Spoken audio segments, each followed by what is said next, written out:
Ya, Assalamualaikum warahmatullahi wabarakatuh.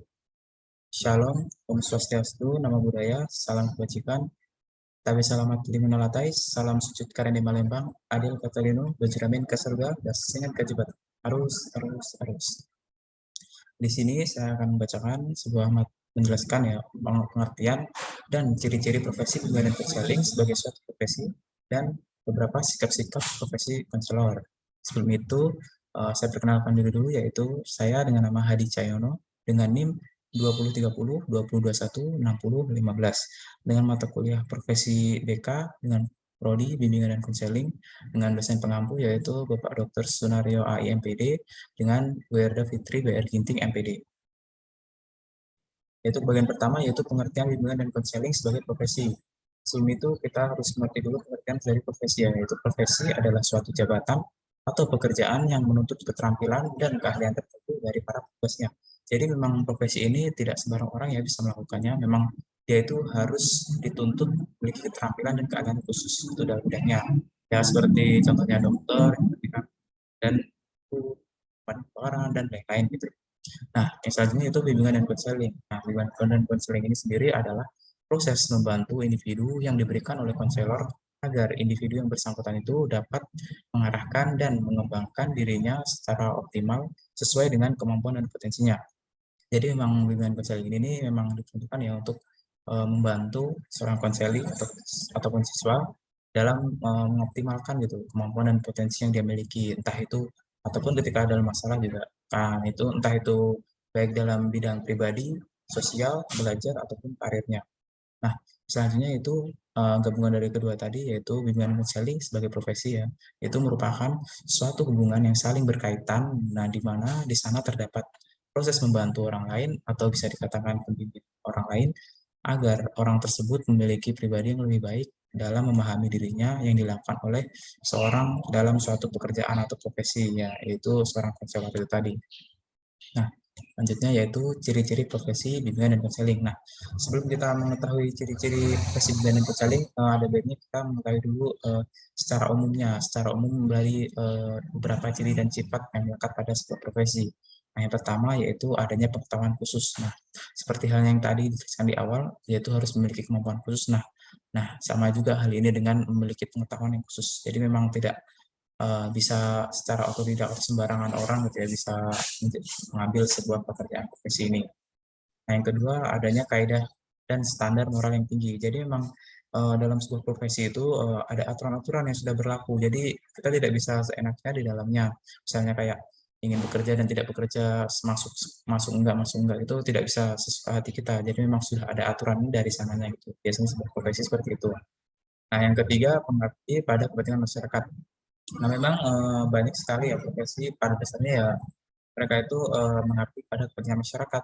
Memang seperti hanya tadi dokter, guru, pemadam kebakaran, dan lain sebagainya.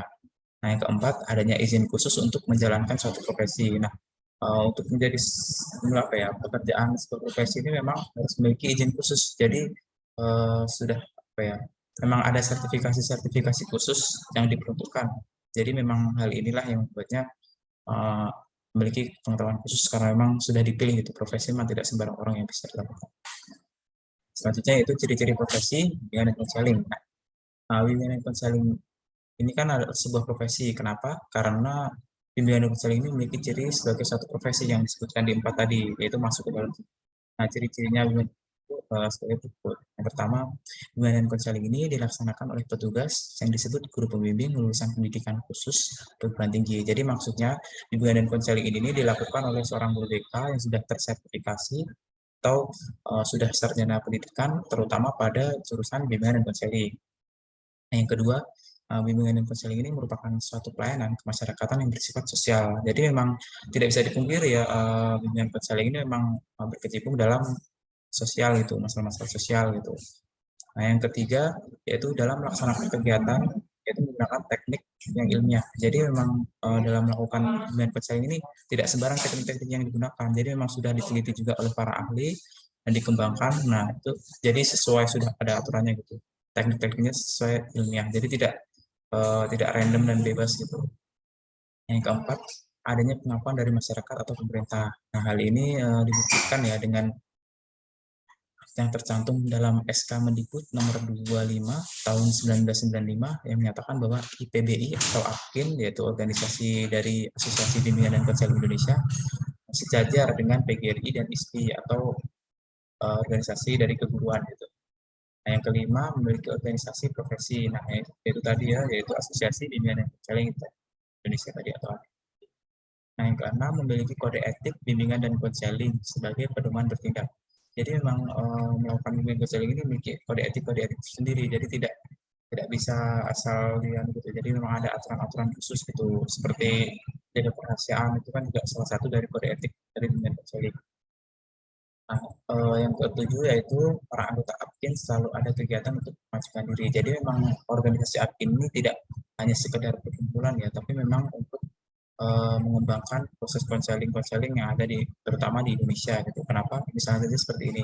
Di zaman sekarang ini kan masa pandemi, tentu pendidikan atau proses konseling kan beberapa pasti ada yang dilakukan secara daring atau online. Jadi kan memang apa ya, tugas admin ini mencari bagaimana cara efektifnya dilakukan sebuah konseling ini meskipun dalam segi daring gitu atau online gitu.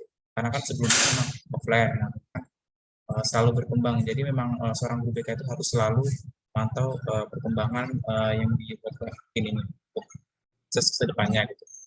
Yang selanjutnya yaitu sikap dari profesi seorang konselor. Nah, pertama memiliki rasa empati yang tinggi. Nah, tentu ketika konselor tidak memiliki rasa empati yang tinggi, dia akan kesulitan dalam menganalisis masalah-masalah yang dimiliki oleh konselingnya. Gitu. Yang kedua, menghargai klien dengan baik. Nah, tentu ketika klien merasa tidak dihargai, ya dia akan cenderung susah gitu ketika diwawancarai, ketika ditanyain permasalahannya apa dan sebagainya. Jadi memang konselor itu harus bisa menghargai klien. Yang ketiga, kemampuan untuk menerima klien apapun kondisi klien. Jadi memang ketika ada klien atau konselor yang datang dan meminta dibantu gitu ya. Nah, konselor itu tidak berkewajiban untuk menolak, tidak bisa menolak. Memang harus menerima klien itu apapun konsekuensinya karena memang eh, mungkin ada beberapa cuma eh, lebih disarankan itu diterima karena memang dia itu tidak bisa pilih-pilih konseli. Jadi memang ketika ada yang datang ada butuh masalah, ada yang masalah butuh bantuan, nah itu memang harus dibantu. Yang keempat, memiliki kemampuan dalam memperhatikan klien. Nah, kemampuan analisis atau memperhatikan klien ini memang sangat diperlukan karena memang untuk menentukan suatu masalah yang dialami serta untuk teknik permasalahannya itu memang perlu analisis. Jadi memang tidak sembarangan dilakukan gitu.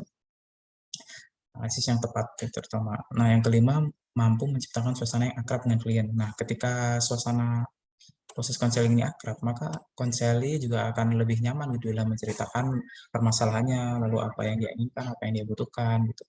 Nah, yang keenam harus genuine atau asli. Jadi memang di konselor itu tidak boleh, harus lebih asli atau tidak berbohong gitu. Jadi memang dia tidak berpura-pura gitu. Jadi asli itu dia, pertanyaannya tidak menunjukkan sikap kepura-puraan gitu.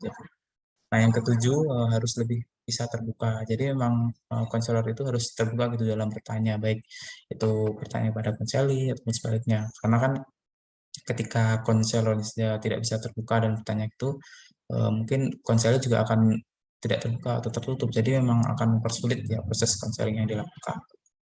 Nah, mungkin itu saja yang dapat saya sampaikan. Ketika ada salah tutur kata saya mohon maaf. Sekian dari saya. Wassalamualaikum warahmatullahi wabarakatuh. Terima kasih.